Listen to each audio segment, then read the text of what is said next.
Asalaamu calaykum waraxmatullaahi wabarakaatuh. Dhammaan asxaabta ku xidhan channelka Somali Technology waan wada salaamay. Bacda salaan, maanta casharkeen waxaa ku saabsan yahay sidaad hore u ogeydeenba registration formkii hore aan usoo sameynay inaan ku xidhno dashboard. Okay, ugu horreyn waxaan tegi doonaa dashboardkeena halka inoo yaalo saamka dhexdiisa. Dashboardkeena magaciisu kaas weeye. Dashboardka maan ku xidhi doonaa insha Allah. dashboardka nooca u eg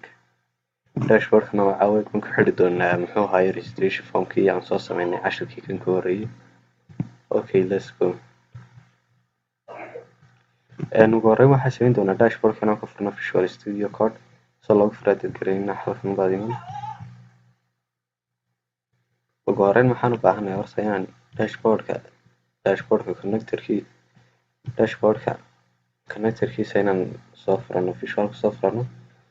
Kabacdi markaasaan usoo furano registration formkeenii contactkiisa baan ayuu wixii noogu qornaa ayaanu kusoo qoraynaa halkaas insha Allah. Soo wada qabo first name, that's it, halkan hooseti halkaa first name gal soo qorata kalan koobi bastiga baan iska isticmaalnaa waayo saas baa ka fudud qoritaanka variable-ka qaldami kara. hadduu variable-ka qaldamana error baa hadhow soo galayo ma soo saarayo database-ka hadhow markuu soo akhrinayo. waxaa fiican mar walba inaan la iska isticmaalo koobi bastiga. result baan soo koobi garaynayaa. haddii aanad garanayn registration form sida loo sameeyo casharka kan ka horreeya ayaan kusoo sharaxnay. markaa kaas dib ugu noqo oo soo daawo kaas markaas uu imo casharka kan.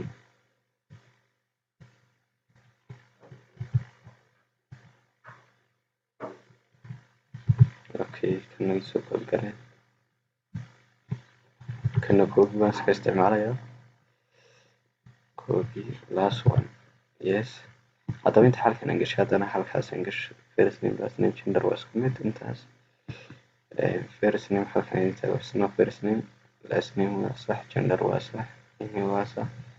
halkan passwordka qaladama passwordka copy halkaas geli kooraska soo qabo halkaas ka numberkana iyuun baa raacsan kama sax.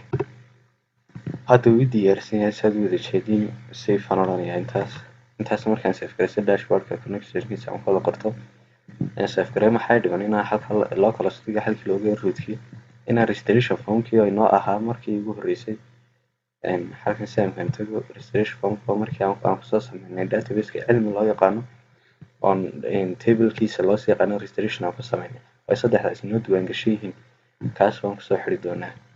Okay, halkan waxaan ku qornaa cilmi halkan select from halkaas registrationka waan ku qornaa registrationka waxaan ku qornaa markaan intaas sameynay save aan odhanaynaa. markaan intaas save garayno halkan aan tagno soo eegaynaa sug local host halkan dashboardka magaciisa iga qor halkaas ii soo baxay.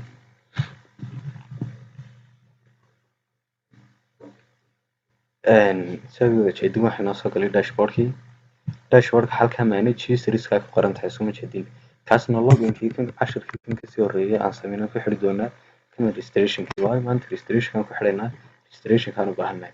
so halkaa objectigan lama helin buu inaleeyahay soo maha waxaan tegaynaa dashboardkaan soo kicinaynaa dashboardka indexkiisaan tegaynaa right click baan leenahay open waxaan nagu furtaa visual code isna visual code waa kii noogu soo furay. marka intaan sameyno dashboardkii sidaa inoogu diyaarsan yahay waxaad imanaysaa halkii manage users meeshay ku qornayso uma jeedin manage users eego taas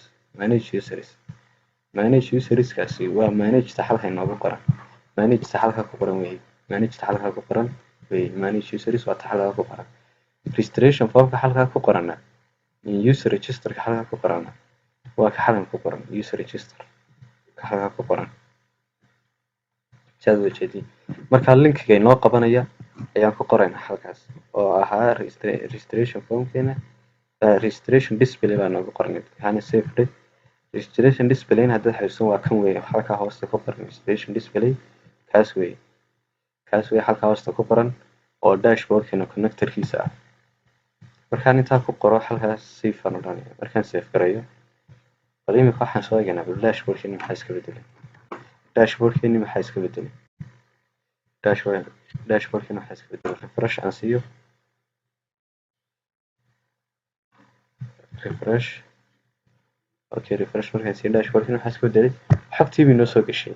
Xogtii restorationkii noogu jirtay oo inta halka inoogu jirta saddexdaa magac ee halkaa inooga xareysan. Soo ma jeedin saddexdaa magac. Saddexdaasiba soo saalim uguma hoose waxay noogu jiraan dashboardkeeni. Mid afraad baan kusoo darnay restorationkii aan sameynay ayaan kasoo daraynaa. Waad arkaysa inuu sax yahay inuu qalad yahay sababta ka arkay. Restorationkii tag. Restoration markaad imitid waxoogaa yar bas weyn waa kan soo magac baan ku daraynaa. Waxaan ku daraynaa kamid ah xasan هارون baan kusoo darnaa emailkiisana madaxaasiisa xasan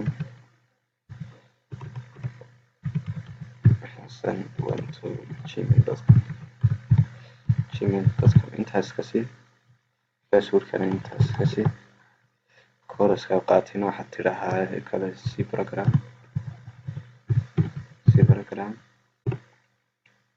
numberkiisana intaas baadhaynaa numberkiisana waa kaas agree baan odhaynaa. Agree markaan odhano xogtaa waa la xareeyaa. Xogtaas waa la xareeyay saad ujeedin. Waxaan eegi doonaa xogtan in dashboardka gali karto yani gali karto maxaa databasekeena labadaba waan kasoo eegi doonaa. Halkan saddex bay noogu jira soo refresh aan siiyo. Magacii aan kusoo daray waa inuu noogu soo darno halkaas. Halkaas xasan uu kusoo daray xasan Haroon. Dashboardkeeni inaan tago aan kasoo noqdo sidaas si fiican u fahanto weliba refresh sii. User registerkii ku noqo. Maxaa isbedelay? Sugaan sugaynaa. maxaa isbedelay xasankii uu noogu soo daray. Sidaas waxaan ku haysanaa registration form oo dashboardkii iyo database-kii si xidhan isku xidhay. Maxaan samayn doonaa in registration xogta ku jirta aan dashboardka ka update gareyn karno oo magaca soo qaldamay tusaale ahaan magaca aan ka update gareyn karno aan ka delete gareyn karno. Halka ma ku daraynaa muxuu ahaayay soo noqo register display halka ma ku daraynaa update delete. Halka waxaan ku darsanaa ma odhanaynaa koodka functionka loogu yeerayo ma odhanaynaa wax weey update ma halka rabaa in xogta la update gareeyo.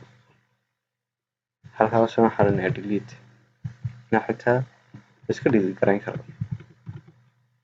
Delete save aan idhaa dashboardkeena ku noqdo maxaa isbedelay.